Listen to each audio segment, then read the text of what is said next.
Today on the Everything 80s podcast, Duck Hunt, the original first-person shooter.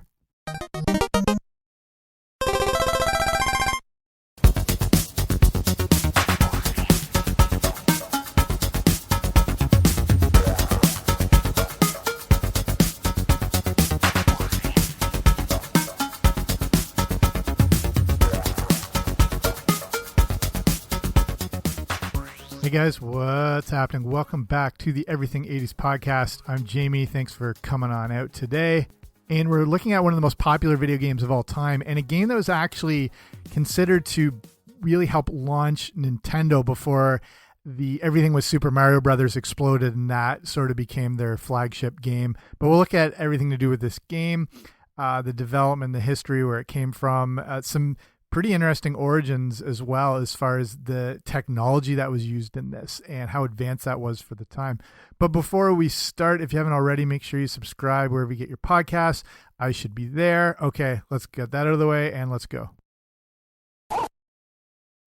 What we're looking at with Duck Hunt is the concept of what if you could play an arcade type game in your own house with an accessory that had never been seen in a video game console before. And if this is new to you for some reason, Duck Hunt was a video game released by Nintendo in 1985, which used the new light gun shooter called the NES Zapper. The game involves having 3 shots to hit ducks that appear 1 or 2 at a time and fly at various speeds. And like I mentioned, Duck Hunt would become one of the best selling video games of all time. And, you know, personally, I remember it like yesterday, getting the NES action set for Christmas that not only came with 2 controllers and Super Mario Brothers, but a pretty hype new game called Duck Hunt. This was, like I said, the first time we had a legit arcade style game you could play at home, and it had this zapper gun, and it really worked. And the game did not suck despite being an early form of this technology. There were other shooter games, but Duck Hunt was hands down the best. And it's hard to tell what made it so successful and playable, but it landed on that perfect formula of all those things, and it's synonymous with the early days of the NES. So looking at setting the stage for Duck Hunt, and it actually came out in 1969 by Sega. And you know what you thought I just said, it came out in 1985. Well, the NES version did, but an early iteration of Duck Hunt existed in 1969 in arcade form. It happened to also be called Duck Hunt, but didn't use a light and projection system the way Nintendo would, but it used more of a mechanical style. It also had a fixed rifle attached to the entire cabinet that you would shoot with. And Duck Hunt, as we know it, would have roots in a few other shooters, most notably the Back to the Future 2 staple, Wild Gunman. Nintendo actually had some novelty shooting games in the 70s that they had introduced after bowling alleys in Japan started emptying out. So bowling had been a popular but short-lived fad through the late 60s. And they needed some kind of novelty games to fill up all these empty spaces they now had through Japan. Nintendo had created a light-based shooting simulator that used animated clay targets as the object. It's the reason you see clay shooting as the third option on the original Duck Hunt game. The problem was that these simulators were huge. They basically took up most of the space in a bowling alley. Then the oil crisis of the 70s hit, and it led to increased costs and people less likely to purchase this electronic shooting game system for use in their businesses. Nintendo needed to repurpose this concept into a more compact and affordable version, and that's exactly what they did. They shrunk this technology and this shooting space down to around the size of a photo booth. And with that added a whole new dynamic and gameplay, and they called this Wild Gunman, just like from Back to the Future 2. Wild Gunman was a huge hit in Japan, and the ability was there to shrink this technology down even further to something you could use in your own home. The thing was that light-based shooting guns had already existed, but they worked with real-life toys that would collapse when hit with the ray. You can see some of these old toys. You can still buy them on eBay and everything like that. And it was just this sort of like stackable, foldable little character creation thing. And when it was hit, it would fall down. So a company called Yosenju was part of Nintendo, and they dealt with the toy light gun technology. They would put out Duck Hunt that was a box set to be used in the home. They had really advanced the light gun technology to this point as well. So the box set would come with a mini projector, and this could shine images of ducks onto any flat and clear surface. You would fire the light gun and the beam from it would hit the duck. The projector is following the path of the duck, and the light beam that hit off it would reflect back to the projector and recognize a hit. This would then cause the projector to change the direction of the animated birds by putting it on a different path, causing it to fall off the screen.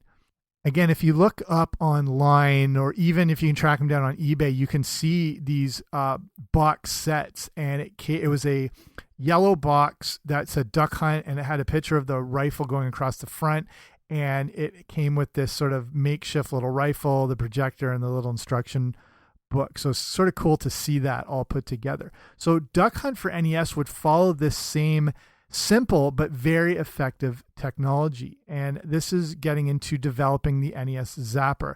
So since Wild Gunman was a huge hit in Japan, it only made sense to model the light guns off of an old 6-shooter Smith & Wesson style of gun. When Kosenju released the box Duck Hunt set, the guns followed this similar model. If you haven't brushed up on your NES history, it first existed in Japan as the Famicom. And this system had a different look and color scheme than what you're used to, but the light gun released with it over there took on this same sort of vintage gun look. Like they put out this same version of an action set, but the difference was their gun looked like an actual gun, and it also even came with a holster that you could wear with it. The NES Zapper would have a completely different appearance, and this was for a few reasons. It still kept a gun-like shape, but looked more like something that RoboCop would carry with him. It seemed odd because it had a futuristic look, but the first bunch of games released for the NES were traditional shooting or hunting type games. Gun safety is obviously a big concern, and it always has been, and it still was in the 1980s. And there are a few unfortunate cases of some young people being shot and killed by police for carrying realistic looking fake guns. So laws were put into place so that any toy gun would have to include bright safety colors so it could be identified as a toy. This is why in 1989 you see fluorescent orange on the NES Zapper, and the same color or fluorescent green or whatever used on most other toy guns such as Nerf guns or Super Soakers. Look back at an original Generation 1 Transformers Megatron, and you can probably picture what I'm talking about or have a quick look online. It looked so close to a real gun that there had been incidents of people arrested at airports for having one of these in their luggage, even like little kids. So with the Megatron, this was before those laws were put into place, and it looks straight up like a gun. It's got a scope on it. It's that metal color, that gun gray type color. Like it looks like a legitimate gun. So, you know, those laws were put in place, but Nintendo was smart for switching up from the original style guns with, changing what the Famicom had to using something that looked more space-like and more futuristic looking, which would also reflect the advancements of technology that came with the Nintendo Entertainment System. So now releasing Duck Hunt. And like I said at the top of the show, when you think of Nintendo, you probably think of Mario as being the centerpiece of the whole company. Obviously, this is true now, but before the NES was launched in North America, Mario wasn't even considered a big factor. They did not understand, what an iconic character he would become, but the motivation for thinking the Famicom would succeed in America was because of Duck Hunt. Remember, this is all coming out of what's called the Great Video Game Crash of 1983, where, if you're not familiar, the entire industry, specifically Atari, completely collapsed. Atari would go bankrupt within a few years, and it seems ridiculous, but no one wanted anything to do with video games at that time. And companies like Mattel and Hasbro had lost millions investing into different video games and technology. They were now trying to distance themselves as much as possible from video games.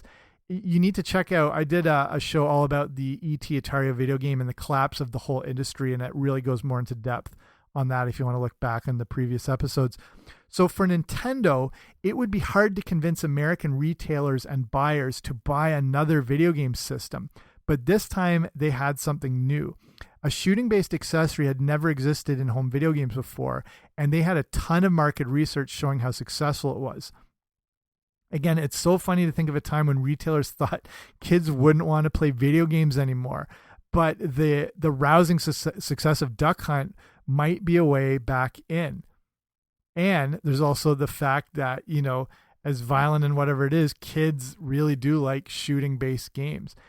And that brings us to the very simplistic but great gameplay of Duck Hunt. And I don't have to describe too much about Duck Hunt to you because there's no way, if you're listening to this, there's no way you haven't played this game before, I'm assuming.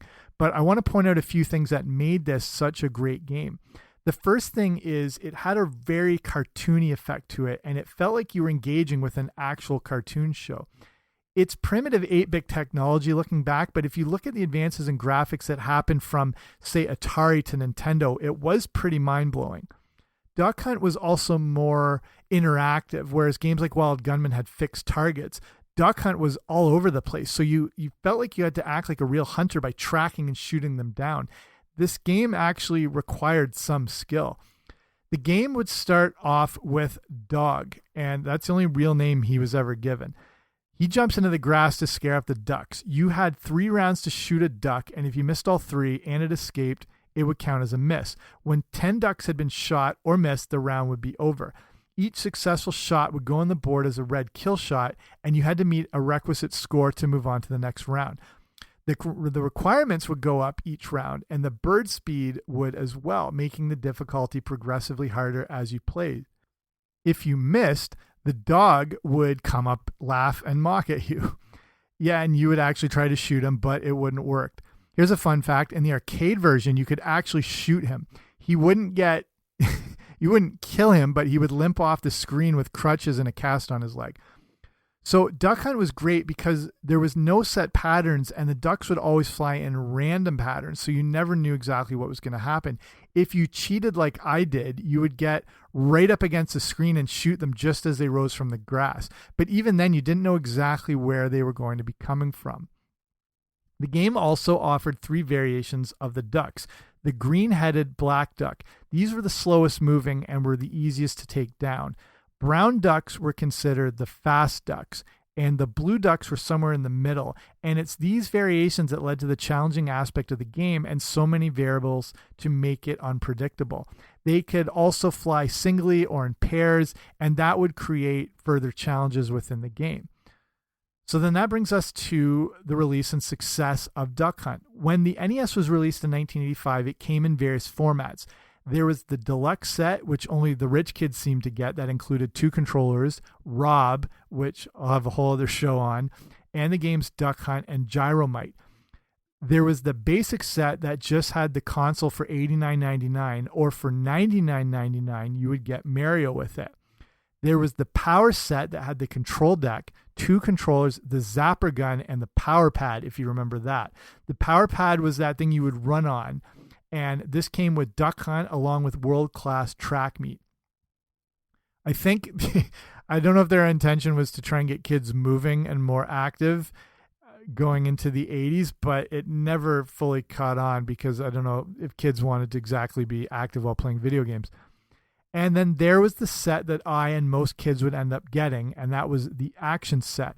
This came with the control deck, 2 controllers, the zapper along with Mario and Duck Hunt. And for most kids getting this, it was a pinnacle moment of their life and childhood. So you may have noticed talking about those other sets like the deluxe set and the power set. These ones did not come with Mario Brothers. Duck Hunt was responsible for a lot of the early success of the NES, but then when everyone realized how amazing Super Mario Brothers was, that took over and then they ran with it. So it's interesting to think how, despite its success, Duck Hunt never got a sequel. It seems weird that they would never put out another version since there were already limited options for games you could use with the zapper. They put out a version on Smash Brothers, but that was a long time in between, releases. And I have to think if they put out another version within a year of the original Duck Hunt, every kid would have wanted one. There were 3 Mario Brothers games over the course of the NES, but this was now the cornerstone of the whole company. All in all, Duck Hunt remains one of the best-selling video games of all time, coming in at number 3 with 28.31 million units sold. And this was just one game that was released in 1984. This makes me even more shocked that a sequel wasn't released when there was obviously this interest, and even, putting out a version and just changing the colors around and just calling it Duck Hunt 2, just something, when this is obviously a massive success, is very surprising that they wouldn't have capitalized on it. So just fun fact, the other two highest selling games, Tetris at number 2, and then the original Mario Brothers at number 1. So I'll start wrapping this up here. Duck Hunt is a monumental game that every kid in the 80s, if not owned, certainly played. It was a huge success for Nintendo and made best use of this new NES Zapper gun. The success of Duck Hunt had seemed to be the influence behind the development of things like the Wii. They would take Zapper-based games and integrate them with the new Wii controller for a more interactive gaming experience. Either way, Duck Hunt can be thanked for not only being a classic game, but for helping to relaunch the entire video game industry. And just to finish off, here's one more interesting top fact, and apologies if you already know this, but Duck Hunt is actually a 2-player game. Not 2 guns, but if one player is using the gun, you can plug in one of the controllers and that person can actually control the ducks on the screen. So if you didn't know that, I'll let you put your brain back in your head after having it blown away. I grew up with this game and only now have just heard of this being a 2-player game. So we'll finish up there. Thanks for checking this show out. Again, if you haven't already, make sure you subscribe wherever you find your podcast. I should be there. And honestly, just thanks for taking the time to listen. There's so many podcasts out there now. And the fact you just, chose to check this one out means a lot. So that's it for me, and I'll talk to you later. Bye.